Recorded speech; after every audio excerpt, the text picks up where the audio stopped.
إن الحمد لله نحمده ونستعينه ونستغفره ونعوذ بالله من شرور أنفسنا ومن سيئات أعمالنا. من يهده الله فلا مضل له ومن يضلل فلا هادي له، وأشهد أن لا إله إلا الله وأشهد أن محمدًا عبده ورسوله. فإن خير الحديث كتاب الله، وخير الهدي هدي محمد صلى الله عليه وسلم، وشر الأمور محدثاتها، وكل محدثة بدعة، وكل بدعة ضلالة، وكل ضلالة في النار. فأعوذ بالله السميع العليم من الشيطان الرجيم. بسم الله الرحمن الرحيم. وإذ ابتلى إبراهيم ربه بكلمات فأتمهن قال إني جاعلك للناس إماما. رب اشرح لي صدري ويسر لي أمري واحلل عقدة من لساني يفقهوا قولي. سبحانك لا علم لنا إلا ما علمتنا إنك أنت العليم الحكيم. بزرگوں اور دینی و ملی بھائیوں، ابھی ہم قربانی کے دنوں سے گزر رہے ہیں۔ حج اور قربانی دراصل حضرت ابراہیم علیہ السلام کی یادگار ہے۔ اس ناحیہ سے آج بہت بہتر مناسبت ہے کہ حضرت ابراہیم علیہ السلام کی زندگی سے چند اسباق سنے جائیں۔ 5 اسباق ہم آپ کی خدمت میں رکھیں گے جو حضرت ابراہیم علیہ السلام کی زندگی سے ہمیں ملتے ہیں۔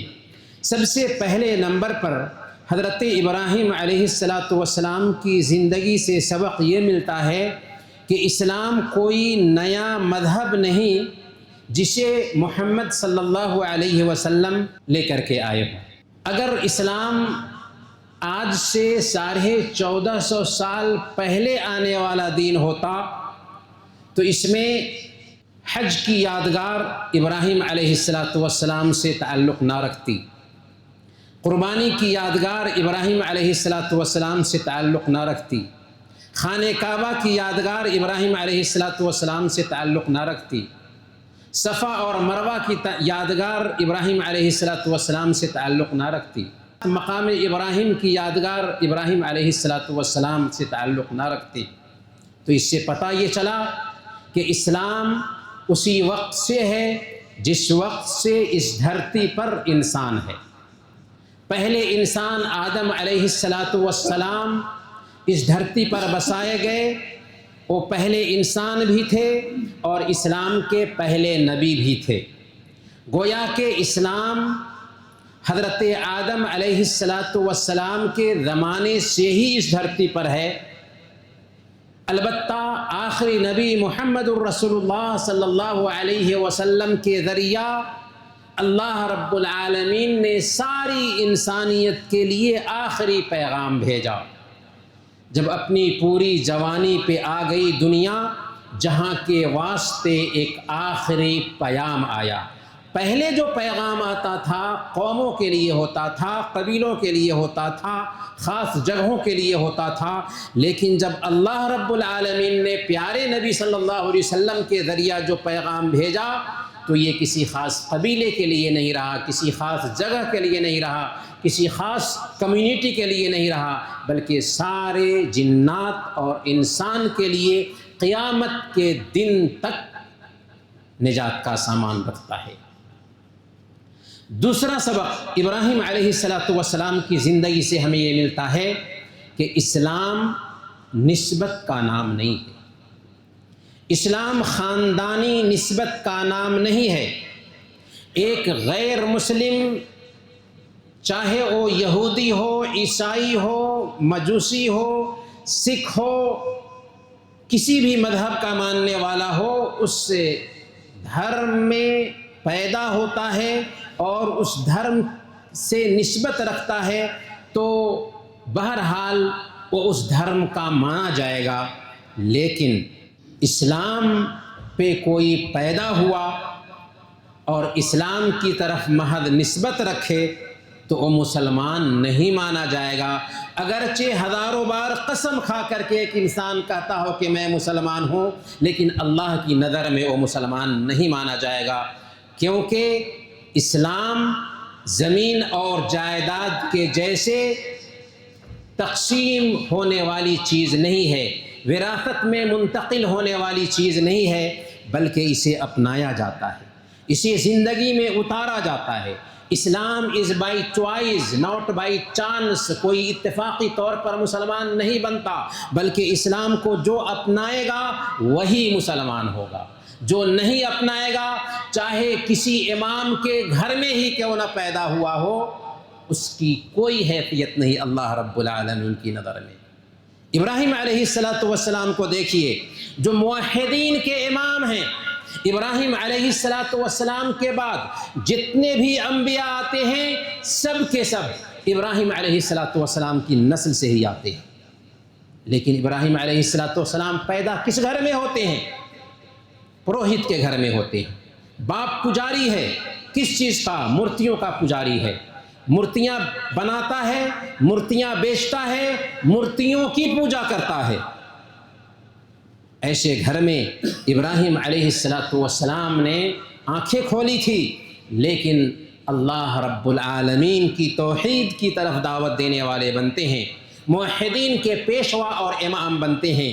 یہاں ہمیں سیکھنے کے لیے یہ ملتا ہے کہ اسلام نسبت کا نام نہیں ہے، اور یہ بات بھی کلیئر ہونی چاہیے کہ اللہ کی نظر میں رنگ، نسل، خاندان اور زبان کی کوئی وقعت نہیں، بلکہ اللہ کی نظر میں اگر وقعت ہے تو ایمان کی۔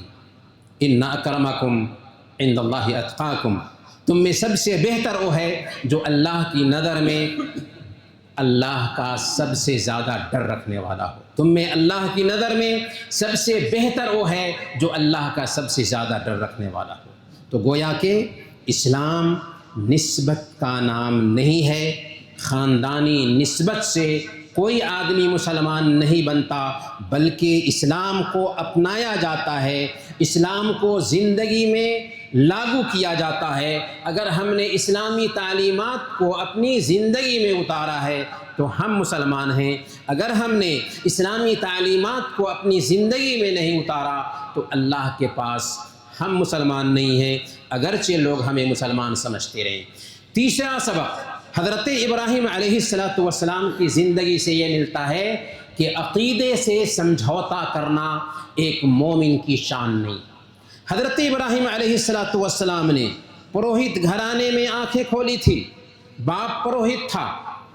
ابراہیم علیہ السلام کے لیے بھی آسان تھا کہ باپ کی جگہ لے لیتے، دنیا میں شہرت ملتی اور وہی مقام اور مرتبہ حاصل ہوتا، لیکن صحیح عقیدے کے خلاف ایک مومن نہیں جا سکتا۔ سماج میں اگر غلط عقیدہ رائج ہے، غلط رسوم رائج ہیں، غلط چیزیں رائج ہیں، ایک مسلمان برداشت نہیں کر سکتا کہ ان رسوم کو دیکھتا رہے، آنکھیں موند لے اور وہ ان رسوم کو برداشت کرتا رہے۔ حضرت ابراہیم علیہ السلام سب سے پہلے اپنے باپ کے پاس جاتے ہیں، توحید کی دعوت دیتے ہیں، کیونکہ ہر طرف بت پرستی ہے۔ باپ سے کہتے ہیں یا ابت لم تعبد ما لا يسمع ولا يبصر ولا يغني عنك شيئا، ابو جان آپ ایسی چیز کی پوجا کیوں کرتے ہیں جو نہ دیکھ سکتی ہو، جو نہ سن سکتی ہو اور نہ ہی آپ کو کسی چیز سے بے نیاز کر سکتی ہو۔ نہایت ہی پیار سے، محبت سے یا ابتے کہا، ابو جان آپ میری مان لیجئے، شیطان کی بات مت مانیے، شیطان تو اپنے رب کا ناشکرا ہے، لیکن باپ نے ایک نہ سنی اور دھتکار دیا تو ابھی بھی دعوت سے باز نہیں آتے ہیں، بلکہ قوم کے پاس جاتے ہیں، قوم سے کہتے ہیں ما هذه التماثيل التي انتم لها عاکفون، یہ مورتیاں جن کے تم مجاور بنے بیٹھے ہو یہ کیا ہیں؟ انہوں نے کہا وجدنا آباءنا لها عابدین، ہم نے اپنے باپ داداؤں کی ان کی پوجا کرتے ہوئے دیکھا، اس لیے ہم بھی ان کی پوجا کر رہے ہیں۔ ابراہیم علیہ السلام نے کہا لقد کنتم انتم وآباؤکم فی ضلال مبین، تم اور تمہارے آباء و اجداد سب کی سب کھلی گمراہی میں ہو۔ اگر کوئی غلط کام تمہارے آباء و اجداد کرتے تھے اور تم بھی اس کو کرنے لگ جاؤ تو اچھا بننے سے رہا۔ حضرت ابراہیم علیہ السلام چاند، ستارے اور سورج کے پجاریوں کے پاس بھی جاتے ہیں، انہیں سمجھاتے ہیں۔ رات میں ستارہ نکلا ہوا دیکھا، کہا کہ یہ میرا رب ہے۔ جب ستارہ ڈوب گیا تو کہا کہ میں ڈوبنے والے کو پسند نہیں کرتا۔ رات میں چاند نکلا ہوا دیکھا تو کہا کہ یہ میرا رب ہے، لیکن جب چاند بھی ڈوب گیا تو کہا کہ یہ بھی میرا رب نہیں ہو سکتا۔ دن میں سورج کو نکلا ہوا دیکھا تو کہا کہ ھذا ربی ھذا اکبر، یہ تو بہت بڑا ہے، یہی میرا رب ہے، لیکن جب سورج بھی ڈوب گیا تو کہا کہ یہ بھی میرا رب نہیں ہو سکتا۔ اصل میں ابراہیم علیہ السلام منطقی انداز میں اپنی قوم کو سمجھانا چاہتے تھے کہ جو نکلے اور ڈوبے، جو ظاہر ہو اور ختم ہو، وہ رب نہیں ہو سکتا۔ آنکھ والا تیری قدرت کا تماشا دیکھے، دیدے کور کو کیا آئے نظر کیا دیکھے۔ حضرت ابراہیم علیہ السلام وقت کے بادشاہ نمرود کے پاس بھی جاتے ہیں، اس کے سامنے بھی اللہ کا پیغام پہنچاتے ہیں۔ نمرود دلیل پوچھتا ہے، ابراہیم علیہ السلام کہتے ہیں کہ رب وہ ہے جو مارتا اور جلاتا ہے۔ لچر پن کا اظہار کرتا ہے بادشاہ، دو آدمیوں کو بلاتا ہے جو واجب القتل تھے، ایک کو معاف کر دیتا ہے، ایک کو قتل کر دیتا ہے، اور کہتا ہے دیکھو میں بھی مارتا اور جلاتا ہوں۔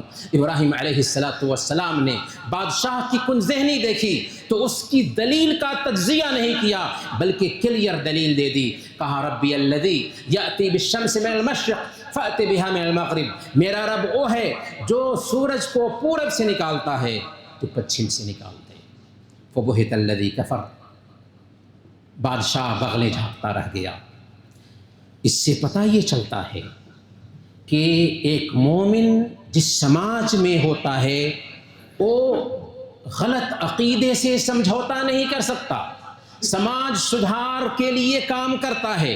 حضرت ابراہیم علیہ السلام کی زندگی سے ہمیں یہی سبق ملتا ہے کہ ہم بھی سماج میں بدعات دیکھیں، شرکیات دیکھیں، غلط رسم و رواج دیکھیں تو ہم خاموش نہ رہیں، بلکہ نکیر کریں، اس غلط رسم و رواج کو سماج سے دور کرنے کی پلاننگ کریں، جیسے ابراہیم علیہ السلام نے کیا تھا۔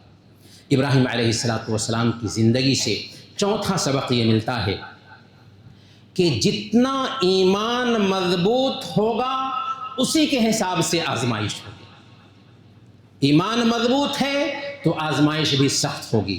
اللہ کے نبی صلی اللہ علیہ وسلم بیان فرماتے ہیں اشد الناس بلاء الانبیاء ثم الامثل فالامثل، سب سے زیادہ آزمائش انبیاء کی ہوتی ہے، پھر اس کے بعد ایمان میں جو زیادہ مضبوط ہوتے ہیں ان کی آزمائش زیادہ ہوتی ہے۔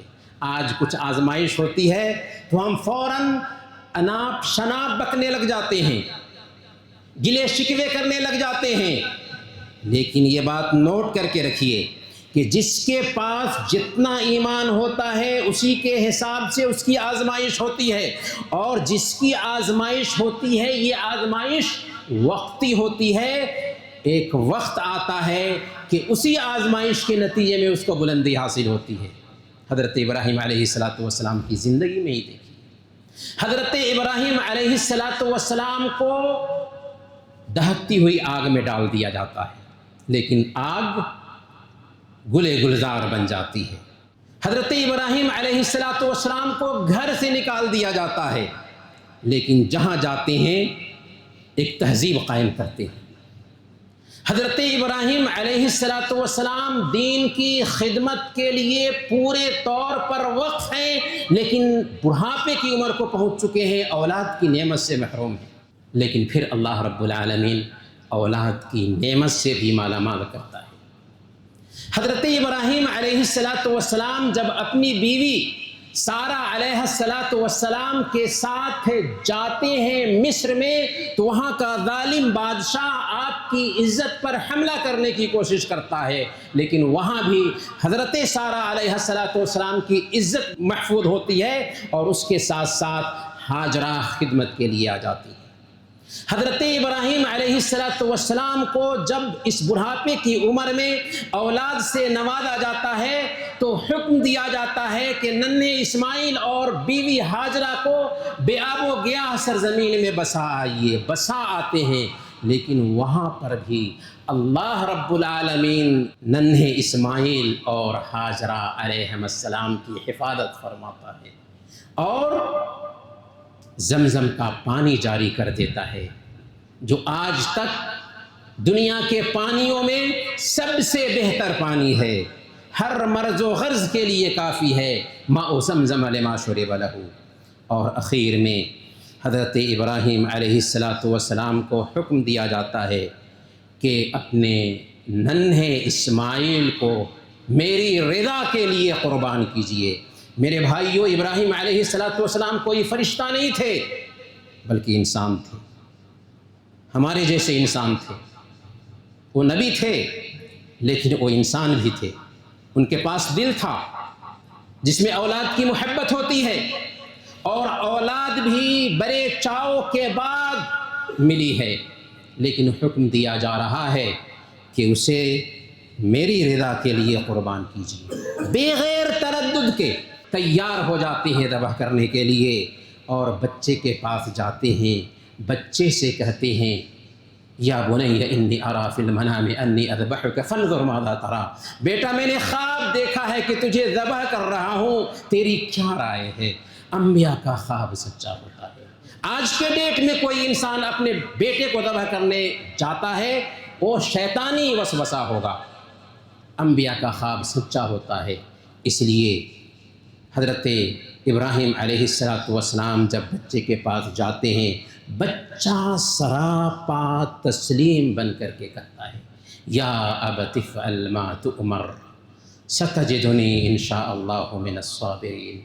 ابو جان، آپ کو جس کام کا حکم ملا ہے کر گزریے، اللہ نے چاہا تو مجھے صبر کرنے والوں میں سے پائیں گے۔ ابو جان، ابو جان کہا، کام کیا ہے؟ ذبح کرنے کی بات کی جا رہی ہے، لیکن پیار اور شفقت کا ایسا اظہار ہے، سنجیدگی ہے، کوئی رعونت نہیں۔ ابو جان، آج کتنے ماں باپ ہوتے ہیں کہ اپنے بچے سے ابو جان کے الفاظ سننے کے لیے ترستے ہیں، لیکن نافرمان بیٹا ابو جان کہہ کر کے نہیں پکارتا۔ لیکن کیسی تربیت ملی تھی اس ننھے اسماعیل کو، باپ نہیں ہے پھر بھی ایسی تربیت ملی، باپ کی اہمیت دل میں بیٹھائی گئی، اللہ کی عظمت کا احساس دل میں بیٹھایا گیا، کہ بچہ کہتا ہے کہ ابو جان، آپ کو جس کام کا حکم ملا ہے کر گزریے، آپ ہمیں صبر کرنے والوں میں سے بنائیں۔ تو میرے بھائیوں، یہاں پر ہمیں سبق یہ ملتا ہے کہ اگر ہماری زندگی میں آزمائش آتی ہے تو یہ ہمیں اونچا کرنے کے لیے وَإِذِ ابْتَلَىٰ إِبْرَاهِيمَ رَبُّهُ بِكَلِمَاتٍ فَأَتَمَّهُنَّ قَالَ إِنِّي جَاعِلُكَ لِلنَّاسِ إِمَامًا۔ اللہ رب العالمین کہتا ہے کہ ابراہیم علیہ السلام کو بہت ساری چیزوں سے آزمایا گیا۔ جب ابراہیم علیہ السلام اس آزمائش پہ پورے اترے تو اللہ نے ان کو انسانوں کا امام بنایا۔ امامت پانے کے لیے، کامیابی پانے کے لیے قربانی کی ضرورت ہوتی ہے۔ میرے بھائیوں، پانچواں اور آخری سبق یہ ہے کہ ہمیں چاہیے کہ ہم اپنے اہل خانہ کی تربیت پر بھی دھیان دیں۔ اگر آپ کے گھر والے اپنے میکے سے تربیت پا کر کے آتے ہیں تو یہ قسمت کی بات ہے، اچھی بات ہے کہ آپ کے ساس سسر نے آپ کے گھر والوں کو اچھی تربیت دی، لیکن اگر ان کو تربیت نہیں ملی ہے پھر بھی شوہر کی ذمہ داری ہے کہ اپنی بیوی کو دینی تربیت سے آراستہ کرے۔ حضرت ہاجر علیہ السلام کون ہیں؟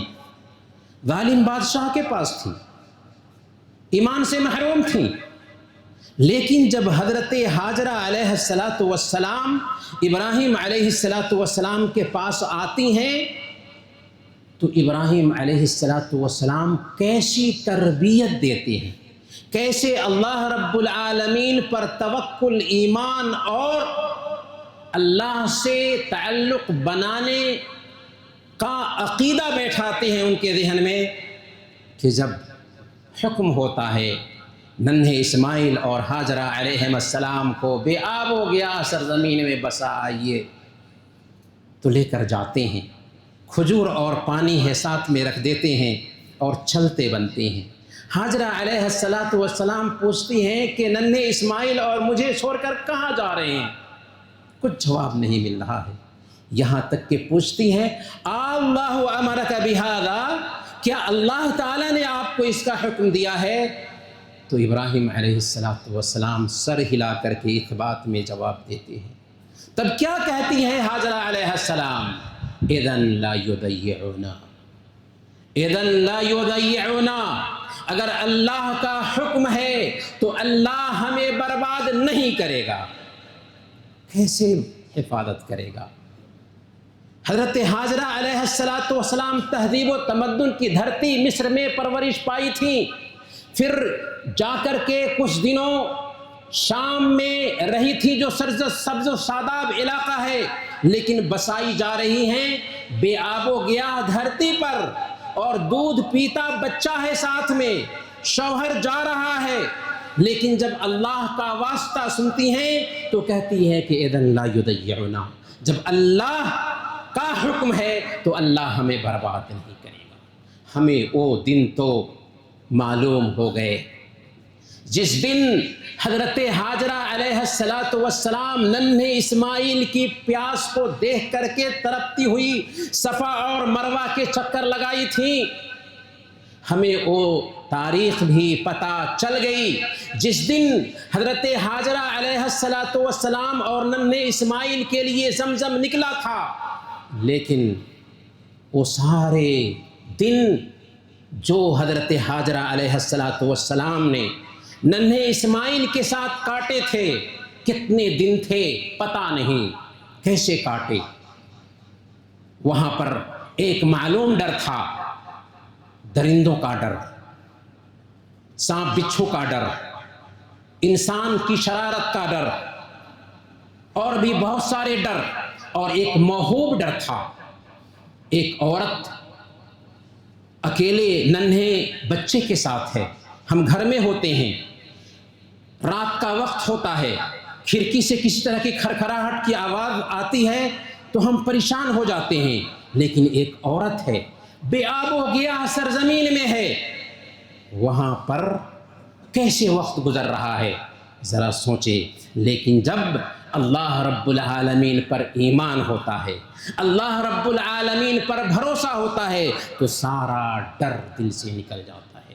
میرے بھائیوں، یہ سبق حضرت ابراہیم علیہ السلام کی زندگی سے ملتا ہے کہ ہمیں بھی اپنے اہل خانہ کی تربیت پر دھیان دینا چاہیے۔ اللہ کے نبی صلی اللہ علیہ وسلم ہم سب کے آئیڈیل ہیں۔ ایک دن حضرت عائشہ صدیقہ رضی اللہ تعالی عنہ حضرت حفصہ رضی اللہ تعالی عنہ کے بارے میں کہتی ہیں حسبک من صفیہ کذا و کذا، صفیہ کا ایسا ویسا ہونا کافی ہے، یعنی صفیہ پس طاقت ہیں۔ اللہ کے نبی صلی اللہ علیہ وسلم نے فوراً تربیت فرمائی، لقد قلت کلمۃ لو مزجت بماء البحر لمزجته، عائشہ تو نے ایسی بات کہہ دیا ہے کہ اگر اسے سمندر کے پانی میں ڈال دیا جائے تو سمندر کا پانی گدلا ہو جائے۔ ایک دن حضرت حفصہ رضی اللہ تعالی عنہ نے صفیہ رضی اللہ تعالی عنہ کے حوالے سے کہہ دیا کہ یہ یہودی کی بیٹی ہیں۔ اللہ کے نبی صلی اللہ علیہ وسلم نے کہا صفیہ رضی اللہ تعالی عنہ سے، تیرا باپ نبی ہے، تیرے چچا نبی ہیں، تیرا شوہر نبی ہے، اور حضرت حفصہ رضی اللہ تعالی عنہ سے جا کر کہتے ہیں اتق اللہ یا حفصہ، ایسی بات تو نے کہی ہے، اللہ کا ڈر رکھو۔ تو کہنے کا مطلب یہ ہے حضرت ابراہیم علیہ السلام کی زندگی ہم سب کے لیے بہت سارے اسباق رکھتی ہے، ان میں یہ 5 اہم اسباق ہیں۔ ہمیں چاہیے کہ ان اسباق پہ غور کریں اور اپنے گھر کے افراد کو بھی